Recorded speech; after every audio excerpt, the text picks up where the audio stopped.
Hello dear students, Shri BB Hirpara કન્યા વિદ્યાલયના online લેક્ચરમાં આપનું સ્વાગત છે. વિદ્યાર્થી મિત્રો, આજે આપણે ધોરણ 11માં ભૂગોળ વિષય વિશેનો અભ્યાસ કરીશું. તેમાં ચેપ્ટર 2 નામ છે પૃથ્વીનો ઉદ્ભવ અને ઉત્ક્રાંતિ. વિદ્યાર્થી મિત્રો, આના આગળના ઘણા બધા લેક્ચરો છે, એમાં આ ચેપ્ટર 2માં અનેક ભાગો વિશેનો આપણે અભ્યાસ કર્યો.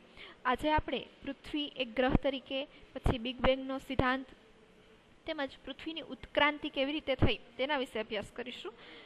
આના આગળના લેક્ચરમાં આપણે ઘણા બધા ટોપિકો જોયા. તેમાં પૃથ્વીની ઉદ્ભવ કેવી રીતે થયો તેની પૌરાણિક માન્યતાઓ જોઈ, આધુનિક સિદ્ધાંતો જોયા, તેની ઉત્કલ્પનાઓ જુદી જુદી જોઈ, પછી સૌર પરિવાર વિશે માહિતી મેળવી અને સૌર પરિવારમાં જે ગ્રહો છે તેની વિસ્તૃત માહિતી પણ આપણે મેળવી. ત્યાર પછી આજના આ લેક્ચરમાં આપણે પૃથ્વી એક ગ્રહ તરીકે તેનો અભ્યાસ કરવાનો છે.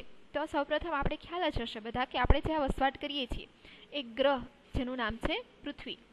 અહીંયા મનુષ્ય જ નહીં પરંતુ અનેક પ્રકારના સજીવો છે એ પૃથ્વી ઉપર વસવાટ કરે છે. પૃથ્વી છે એક ગ્રહ છે અને પૃથ્વીની આસપાસ જે વાતાવરણ રહેલું છે જેમાં જુદા જુદા વાયુઓ, રજકણો અને સૂક્ષ્મજીવો રહેલા છે. હવે એ વાતાવરણ છે એ પૃથ્વીની સપાટીથી ઉપરના ભાગમાં આવેલું છે, મતલબ પૃથ્વીની અંદર નથી પણ પૃથ્વીની સપાટીથી જેમ જેમ અવકાશમાં ઉપર જઈએ તેમ તેમ એ વાતાવરણ છે. તો એ વાતાવરણ છે એ ક્યાં સુધી વિસ્તરેલું છે? આખા અવકાશમાં વિસ્તરેલું નથી, માત્ર પૃથ્વીની આસપાસ અમુક ભાગમાં જ તે વાતાવરણ વિસ્તરેલું છે. તો એ વાતાવરણ છે એ શું છે? તો એક હવાનું પડ છે અને એમાં જુદા જુદા વાયુઓ, રજકણો, સૂક્ષ્મજીવો અને હવા રહેલી છે. તો એ હવાનું જે પડ છે એને વાતાવરણ કહેવામાં આવે છે. હવે આ વાતાવરણ છે એ પૃથ્વી સપાટીથી ક્યાં સુધી વિસ્તરેલું છે? તો વાતાવરણના સ્તરની જાડાઈ છે 800 થી 1000 કિલોમીટર. પૃથ્વીની સપાટીથી 800 થી 1000 કિલોમીટર અવકાશમાં જઈએ ત્યાં સુધી આપણે આ જે હવાનું સ્તર છે એ અનુભવ થાય છે. હવે આ પૃથ્વી ગ્રહ છે એ સૂર્યથી કેટલો દૂર છે? તો પૃથ્વી ગ્રહ છે એ સૂર્યથી તેની અંતર છે એ 15 કરોડ કિલોમીટર દૂર આવેલો છે. પૃથ્વી છે એ સૂર્યથી 15 કરોડ કિલોમીટર દૂર છે. તેમજ તે શુક્ર અને મંગળ ગ્રહોની વચ્ચે પરપ્રકાશિત ગ્રહ છે. શુક્ર અને મંગળની વચ્ચે છે પણ પરપ્રકાશિત છે, મતલબ કે પોતાનો ખુદનો પ્રકાશ નથી પણ તે સૂર્યના પ્રકાશ ઉપર જીવન જીવે છે. પૃથ્વીનો આકાર છે એ નારંગી જેવો ગોળાકાર ધરાવે છે. પૃથ્વી છે એકદમ બોલ જેવી એકદમ ગોળ નથી પરંતુ નારંગી જેવી છે, મતલબ કે ઉપર નીચેથી સાઈડથી ચપટી છે, એકદમ ગોળ છે નહીં. હવે તેનો વ્યાસ જોઈએ તો ધ્રુવીય વ્યાસ. ધ્રુવ કોને કહેવાય? અહીંયા ઉપરની સાઈડ છે ઉત્તર ધ્રુવ, નીચેની સાઈડ છે તે દક્ષિણ ધ્રુવ. તો તેનો આવી રીતે ગોળાકાર જોઈએ તો તેનો ધ્રુવીય વ્યાસ છે એ 12,714 કિલોમીટર છે. તેમજ વિષુવવૃત્ત વ્યાસ. વિષુવવૃત્ત કોને કહેવાય? કે પૃથ્વીના મધ્યમાંથી, અહીંયા આપણે આકૃતિમાં જોઈ શકાય છે બ્લેક કલરની જે લાઈન છે આડી, એ શું કહેવાય? વિષુવવૃત્ત. મતલબ કે કોઈ પૃથ્વી ઉપર દોરેલી લાઈન નથી પણ કાલ્પનિક છે. તે પૃથ્વી ઉપર વચ્ચોવચ્ચ જે કાલ્પનિક એવી લાઈન આવેલી છે જેને વિષુવવૃત્ત કહેવામાં આવે છે, જે સૌથી વચ્ચેનું અક્ષાંશ છે. તો એ વિષુવવૃત્ત છે એને ફરતી બાજુ, મતલબ કે વિષુવવૃત્ત ઉપર ફરતી બાજુ પૃથ્વીની લંબાઈ છે, મતલબ કે કેટલું થાય છે, એનો વ્યાસ કેટલો છે? 12,756 કિલોમીટર. પૃથ્વી અને સૂર્યની એક પરિક્રમા પૂર્ણ કરતા તેને 365 દિવસનો સમય લાગે છે. પૃથ્વી છે એ સૂર્યની ફરતી બાજુ પ્રદક્ષિણા કરે છે તો એને એક પરિક્રમા, મતલબ કે સૂર્યની ફરતે એક આંટો પૂરો કરતા 365 દિવસ, 365.25 દિવસનો સમય લાગે છે. તેવી જ રીતે પૃથ્વી છે એ પોતાની ધરી ઉપર, મતલબ કે પોતે પણ ગોળ ગોળ ફૂદરડી ફરતા હોય એવી રીતે રાઉન્ડ ફરે છે. તો તે કેવી રીતે ફરે છે? પશ્ચિમથી પૂર્વ દિશા તરફ ગોળ રાઉન્ડ ફરે છે. તો એને પશ્ચિમથી પૂર્વ દિશા તરફ પરિક્રમણ પોતાની ધરી ભ્રમણ કરતા તેને 23.9 કલાક, મતલબ 23 કલાક અને 9 મિનિટનો સમય લાગે છે. જેમ આપણે દિવસ અને રાત થાય છે, એક દિવસ દરમિયાન પૃથ્વી છે એક પોતાની ધરી ઉપર એક રાઉન્ડ પૂરો કરી લે છે. તેને પોતાની ધરી અને પરિક્રમણ કક્ષા સાથે 66.5 અંશને ખૂણે નમેલી છે. પૃથ્વી છે એકદમ સીધી નથી. અહીંયા આપણે આકૃતિમાં જોઈ શકાય છે કે અહીંયા જે ઉત્તર ધ્રુવ અને દક્ષિણ ધ્રુવ છે એમ ત્રાસું છે, મતલબ આ કાલ્પનિક ધરી છે એ ત્રાસી છે. તો પૃથ્વી છે એ ત્રાસી નમેલી છે, સીધી નથી. અને એ ત્રાસી જેમ નમેલી છે એવી જ રીતે પોતે ચક્કર લગાવે છે. તો કેટલી અંશે નમેલી છે? 66.5 અંશના ખૂણે નમેલી છે. હવે પૃથ્વીની આસપાસ જે હવાનું આવરણ એટલે કે વાતાવરણ આવેલું છે તેમાં અનેક વાયુઓ રહેલા છે. તેમાં નાઇટ્રોજન અને ઓક્સિજન એ મુખ્ય વાયુઓ છે તથા કાર્બન ડાયોક્સાઇડ, હાઇડ્રોજન, ઓઝોન જેવા વાયુઓ પણ છે, પણ તે ઓછી માત્રામાં આવેલા છે. પૃથ્વીની આસપાસનું વાતાવરણ આપણે ઉલ્કા સામે રક્ષણ આપે છે. જે અવકાશમાંથી અમુક પદાર્થો, અમુક મોટી મોટી શિલાખંડો છે એ પૃથ્વી તરફ ધસી આવતા હોય, જો એ પૃથ્વી ઉપર પડે તો શું થાય, મોટો વિસ્ફોટ થઈ જાય અથવા તો પ્રલય જેવી પરિસ્થિતિ સર્જાય. તો એ સીધા પૃથ્વી ઉપર ન પડે તેના માટે વચ્ચે વાતાવરણ જે આવેલું છે એ ઉલ્કાઓને કાં તો નષ્ટ કરી દે છે અને કોઈને કોઈ રીતે પાછી ફેંકી દે છે. એવી રીતે પોતે જે વાતાવરણ છે જે 800 થી 1000 કિલોમીટરના અંતરે પૃથ્વી ઉપર આવેલું છે તે આપણે ઉલ્કાઓ સામે રક્ષણ આપે છે. તે ઉપરાંત પૃથ્વીના વાતાવરણમાં ઓઝોન વાયુનું સ્તર પણ આવેલું છે, જે આપણે આગળના પાઠમાં એનું વર્ણન આવશે. લગભગ 1600 કિલોમીટરના અંતે એક પડ છે એ ઓઝોન સ્તરનું આવેલું છે. તો આ ઓઝોન સ્તરનું પડ છે એ પણ આપણે મદદ કરે છે. કેવી રીતે? તો તે સૂર્યમાંથી આવતા અલ્ટ્રાવાયોલેટ વિકિરણોનું શોષણ કરી અને સજીવ સૃષ્ટિને જાળવી રાખે છે.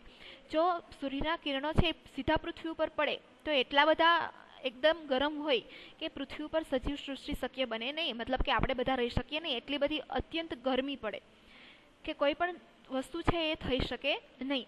તો આ અલ્ટ્રાવાયોલેટ કિરણો છે સીધા પૃથ્વી ઉપર ન પડે એટલા માટે ઓઝોનનું સ્તર છે એને રોકી રાખે છે વચ્ચેથી, અને એટલા માટે એમાંથી પસાર થઈ અને સૂર્યના કિરણો છે એનો તાપ છે અમુક અંશે જ આપણા સુધી પહોંચી શકે છે. પૃથ્વીનો હવે પછી છે પૃથ્વીની એક ઉપગ્રહ પણ છે જેનું નામ છે ચંદ્ર.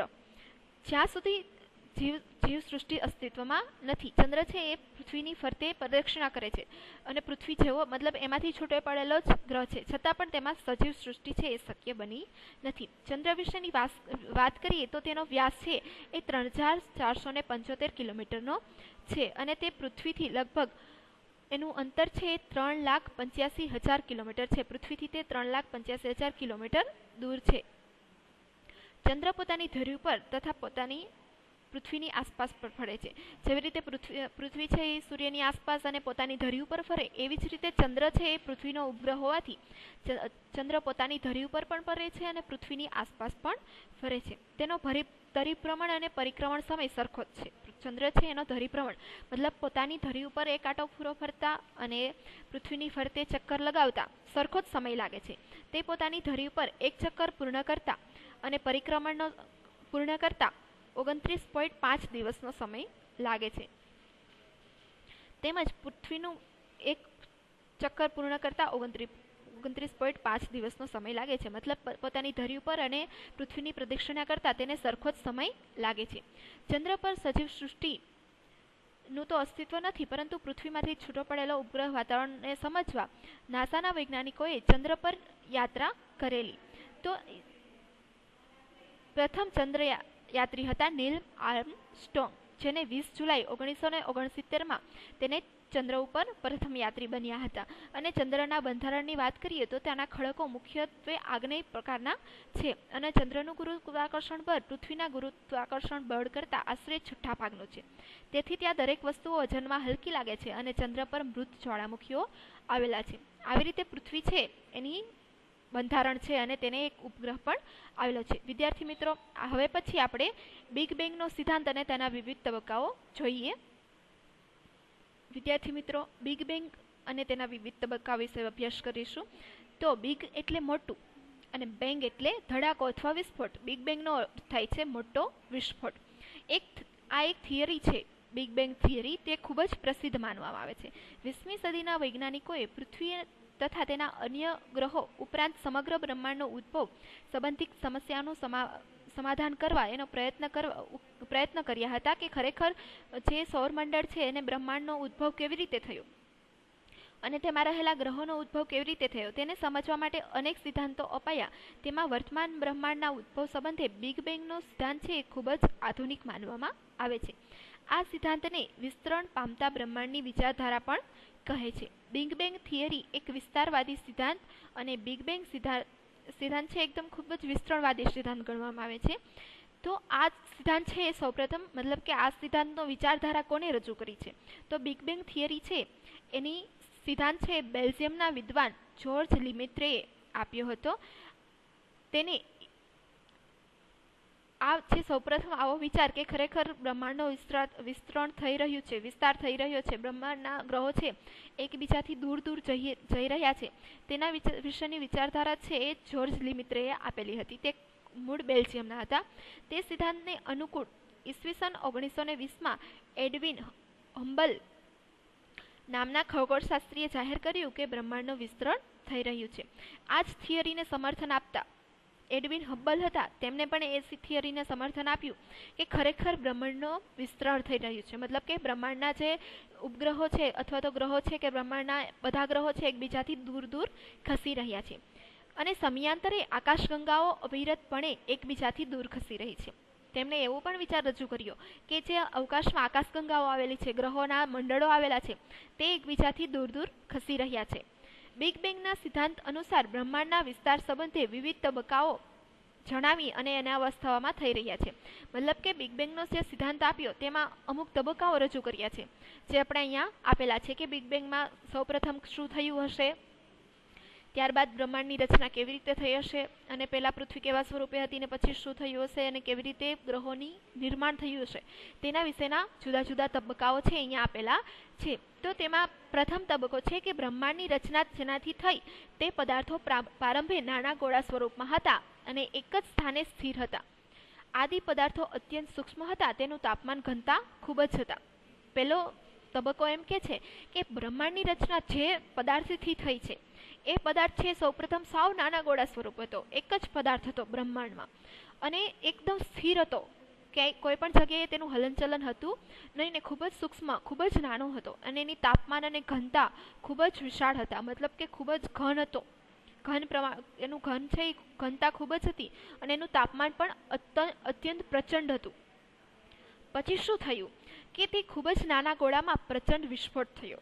એ જે નાનો પદાર્થ હતો, ખૂબ જ તાપમાન ધરાવતો હતો, ઘનતા ધરાવતો હતો, એમાં અચાનક જ ખૂબ જ મોટો વિસ્ફોટ થયો અને તેમાં રહેલા આદિકણો છે અંતરિક્ષમાં વિખરાઈ ગયા. આ જે પદાર્થ હતો નાના ગોળા સ્વરૂપે તેમાં વિસ્ફોટ થયો, મતલબ કે ખૂબ જ મોટો ધડાકો થયો અને ધડાકો થવાના કારણે એના બધા જ જે પાર્ટ હતા એના બધા જ ભાગો છે આખા અંતરિક્ષમાં, આખા અવકાશમાં વેરવિખેર થઈ ગયા, ટુકડાઓ.